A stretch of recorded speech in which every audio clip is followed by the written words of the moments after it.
Welcome to Smart English Coach Podcast. Let's improve your fluency together, one real conversation at a time. Okay, Sarah, let me ask you something. You walk into a meeting room. Everyone's talking. Your boss looks at you and says, "Can you take this one?" And suddenly, your mind goes completely blank. What do you do? Oh no, I feel anxious just hearing that. That's literally the nightmare of every non-native English speaker, right? Exactly. And you know what the scary part is? It's not your grammar. It's not your vocabulary. It's the fact that nobody teaches you how to actually talk in a professional environment, in real life, in real time. Right. Like you can study English for years, pass all your exams, and then walk into an office and just freeze. Totally freeze. And today, that's exactly what we're going to fix. We're going to talk about business English, real, natural, professional English that you can actually use in meetings, in emails, in presentations, in office conversations, all of it. And if you've ever felt nervous in a professional English situation, or maybe you've said something that felt awkward or too formal or just a little off, this episode is for you. Let's get into it. Okay, Michael, so first things first, why is business English so hard? Like even people who speak pretty good everyday English sometimes struggle in professional settings. Great question. And I think it comes down to one thing, register. Do you know that word? Register. Like a cash register? The thing in a shop? Ha, good guess, but no. In linguistics, register means the style or level of language you use depending on the situation. So you talk differently with your friends than you do with your boss, right? Oh, absolutely. I would never say to my boss, "Hey, what's up? Any news?" Like that would be so weird. Exactly, and that's the challenge. In business English, you need to sound professional but not robotic, confident but not arrogant, friendly but still respectful. It's a very delicate balance. A delicate balance. I love that phrase. So it's not just about knowing the words. It's about knowing when and how to use them. Precisely, and that's what most English courses miss completely. They teach you business vocabulary as a list. Here are 20 formal phrases, memorize them, but they don't show you how those phrases actually work in a real conversation. Which is why people end up sounding like robots in meetings. Like, I would like to propose that we reconsider the aforementioned matter at your earliest convenience. Who talks like that? Nobody talks like that. And if you do, people will notice. They'll think you sound stiff or unnatural. Native speakers actually prefer when people sound human, clear, direct, and warm. So being too formal can actually work against you? In many cases, yes. The sweet spot, that's another great expression. The sweet spot is professional but approachable. The sweet spot. Got it. That's the goal. All right, so let's start from the beginning. You walk into the office, or you join a Zoom call, which is basically every meeting now. What do you say? How do you start?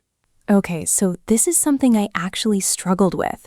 Like, do you go straight to business? Do you make small talk? How do you know? Such a good point. And the answer is, you almost always start with small talk, even in professional settings, especially in English-speaking cultures. Small talk is not a waste of time. It's actually relationship building. Really? Because in some cultures, small talk before a meeting feels weird, like just get to the point. I know, right? But in places like the UK, the US, Canada, Australia, small talk at the beginning of a meeting is totally normal. It warms up the conversation, it builds connection, and it sets a positive tone. Okay, so what kind of small talk works in a professional setting? Safe topics. Weather is classic. Yes, cliché, but it works. Can you believe this weather lately? Weekends. Did you have a good weekend? Current projects, if appropriate, or even the meeting itself. Thanks for making time. I know everyone's been super busy. Oh, I like that one. Thanks for making time. It sounds considerate without being over the top. Exactly. Over the top means too much, too exaggerated, and you want to avoid that. Keep it light. Keep it brief. 2 or 3 lines of small talk is usually enough before you transition to business. Transition. How do you do that smoothly? Like, how do you move from small talk to the actual topic without it feeling abrupt? Great question. And there are some really natural phrases for this. You could say, anyway, shall we get started? Or, right, so let's dive in. Or, okay, so the reason I wanted to chat today was... Oh, I love let's dive in. That sounds so natural. It does. Dive in means to start something quickly and with energy, like jumping into a pool. And in meetings, it signals, okay, small talk is over, we're getting down to business now. Getting down to business, another great phrase. And that one is very common. You'll hear it all the time. Let's get down to business. It means let's stop talking about other things and focus on the main topic. Okay, so we've started the meeting, we've done the small talk, now we're in the middle of the conversation. This is where I think a lot of people really struggle. How to actually participate. How to speak up, share your ideas, interrupt politely. Yes, this is huge. And interrupting, this is a skill in itself. Because you can't just say, stop, I want to talk now. No, definitely not. But you also can't just sit there silently, nodding, hoping someone will eventually ask for your opinion. Which I may or may not have done many times in my life. We've all been there. So the key is polite interruption. And English has some really elegant ways to do this. You can say, sorry to jump in, but, or, can I just add something here? Or, that's a great point, and it actually connects to something I wanted to raise. Oh, that last one is clever. You're complimenting them and transitioning to your own point. Exactly. You're not steamrolling. That means interrupting aggressively and taking over. You're being respectful while still making your voice heard. Making your voice heard. That's such a powerful phrase. It means being noticed, being part of the conversation. Right. And in business, making your voice heard is important, especially if you're in a room where other people are more confident or louder than you. What about disagreeing? Because this is something I find really hard. How do you disagree with someone at work without making things awkward? Okay, so this is one of the most important business English skills. And the secret is, you almost never say you're wrong directly. That's too blunt, too direct. It can damage the relationship. Blunt meaning too sharp, too direct? Exactly. Blunt means saying something without softening it. And in professional English, we use what's called diplomatic language, language that softens the message. So instead of, that's a bad idea, you say things like, I see where you're coming from, but I wonder if we've considered, or that's an interesting approach. I do have a few concerns though. Or, I'm not sure I fully agree on that one. Can we talk through it a bit more? Oh, those are so much better. They're honest, but they're not aggressive. Exactly. And one phrase I really love is, I take your point, but it's a way of saying, yes, I heard you. Yes, I respect your opinion, but here's mine. I take your point. That's going in my vocabulary list immediately. Actually, Sarah, before we keep going, I just want to quickly mention something. If you're finding this useful, and I really hope you are, hit that subscribe button, because we put out conversations like this regularly, and every single one is designed to help you sound more natural in English. And leave us a comment too. Tell us, have you ever had an awkward moment in a professional English setting? We genuinely want to know. It makes us feel better about our own awkward moments, honestly. It really does. Okay, back to it. All right, let's talk about something that I think trips a lot of people up. Business English emails. Because writing a professional email in English is a whole different skill. It really is. And so many people either go too formal, like writing something that sounds like a legal document, or too casual, like they're texting a friend. Right. I've seen emails that start with, hey, and end with, thanks, bye. Like, that's not going to impress anyone. No, it's not.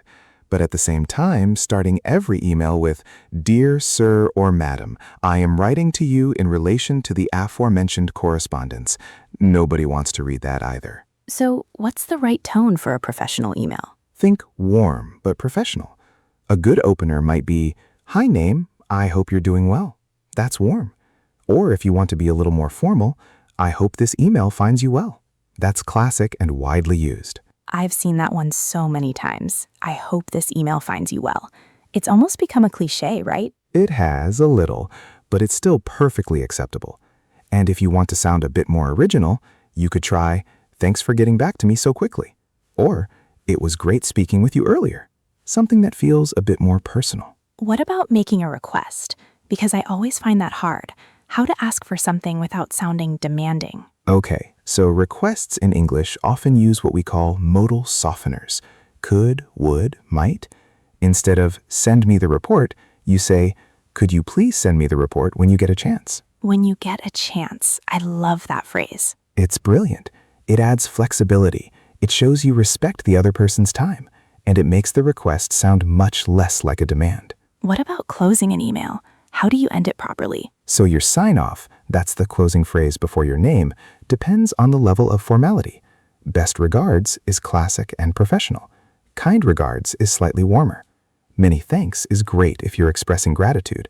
And for slightly more casual professional emails, just best or thanks works perfectly. What about yours sincerely or yours faithfully? Are those still used? Yes, but mainly in formal letters rather than emails. If you're writing to someone you don't know at all in a very formal context, maybe a cover letter or a formal complaint, yours sincerely is fine. But in most everyday business emails, best regards is your safest, most versatile option. Versatile, meaning it works in many different situations? Exactly. Versatile means adaptable, flexible, suitable for many contexts, and best regards is the Swiss Army knife of email sign-offs. The Swiss Army knife. I love that metaphor. Let's switch gears a little. Another great expression, switch gears, meaning to change the topic or direction, and talk about presentations. Because giving a presentation in English when it's not your first language, that's terrifying. Genuinely terrifying. I remember giving a presentation at university in English and just speaking way too fast because I was nervous. And by the end, I could see everyone looking slightly confused. We've all done that. Speed is one of the biggest enemies of clear presentation. When you're nervous, you rush. So what do? How do you stay calm and clear when you're presenting? A few things. First, structure. Always have a clear structure and tell your audience what that structure is at the beginning. This is called signposting. Signposting, like road signs? Exactly. You're giving your audience signs so they know where they are in your presentation. You might say, today, I'm going to cover 3 main points. First, I'll look at the background. Then I'll present our findings. And finally, I'll suggest some next steps. Oh, that's so clear. When speakers do that, I always feel more relaxed as a listener. Because you know what's coming. And when people know what's coming, they're more engaged.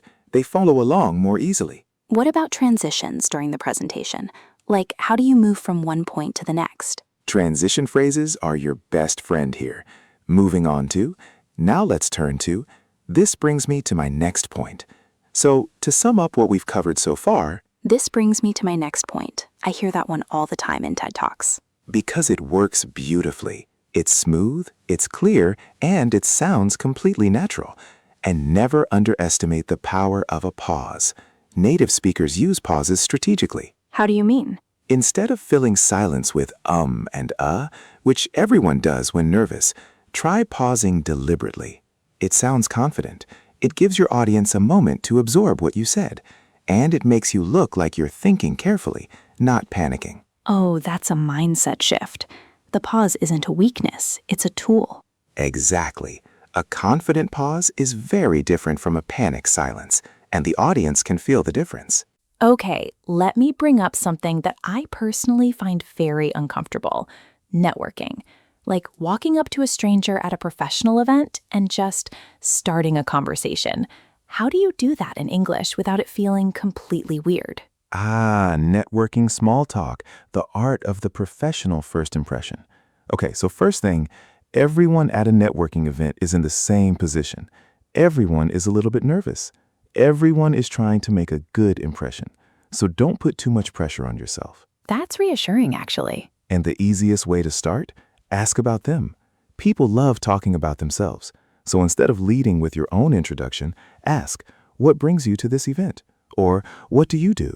Are you based locally? Oh, what brings you to this event? That sounds so natural. It's open-ended. Exactly. Open-ended questions are gold in networking. They invite the other person to share, and then you can respond naturally. You're not performing a monologue, you're having a conversation. What about introducing yourself? What's a good professional self-introduction in English? Keep it short, clear, and memorable. You don't need to recite your entire CV. Something like, "Hi, I'm Sarah. I work in marketing for a tech company.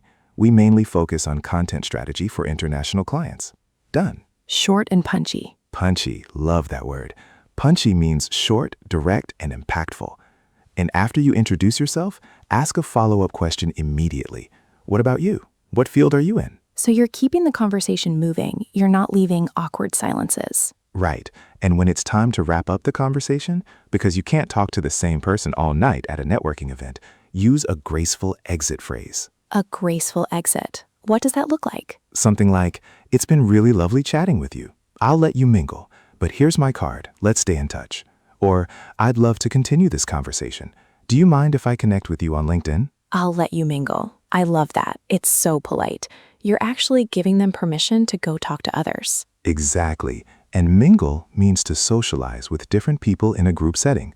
It's the perfect word for a networking event. Okay, let's talk about something a bit more challenging now. Difficult professional situations.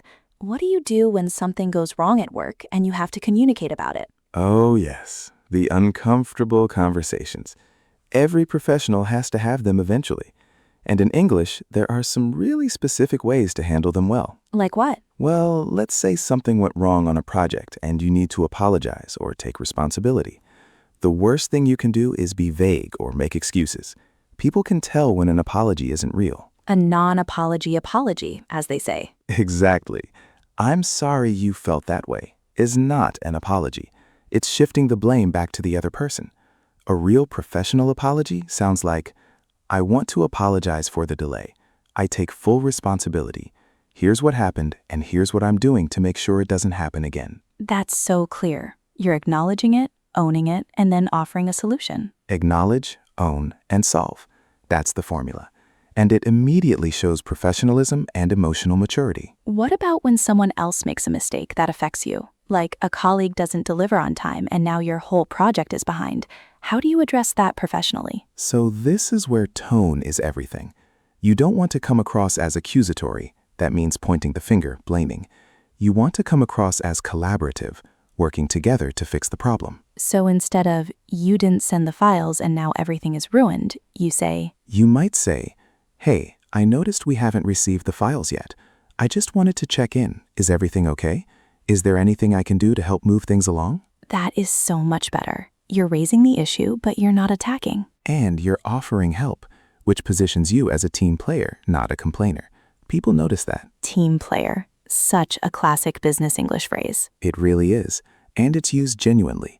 In professional environments, being a team player, someone who works cooperatively, who puts the group's goals above their own ego, is highly valued. Okay, Michael, can we do a quick recap? Because I feel like we've covered so much and I want to make sure people are catching all these great phrases. Absolutely. And I love how naturally you just used recap there. That's a great business English word. Recap means a brief summary of what was covered. You'll hear it in meetings all the time. Can someone do a quick recap of last week's action points? Action points, another one I hear all the time. Yes, action points or action items are the specific tasks that come out of a meeting. Everyone needs to know what they're responsible for after a meeting. So the meeting ends with, "Okay, let's run through the action points. Sarah, you're going to follow up with the client by Thursday. Michael, you'll prepare the draft proposal." And follow up, that's huge in business. Following up means checking in, continuing the communication, making sure nothing falls through the cracks. Falls through the cracks. Brilliant idiom. It means things get missed, forgotten, not dealt with. And in a professional environment, letting things fall through the cracks is a big problem. So you follow up to make sure everything is on track. On track, meaning things are going as planned? Exactly. On track, on schedule, on target.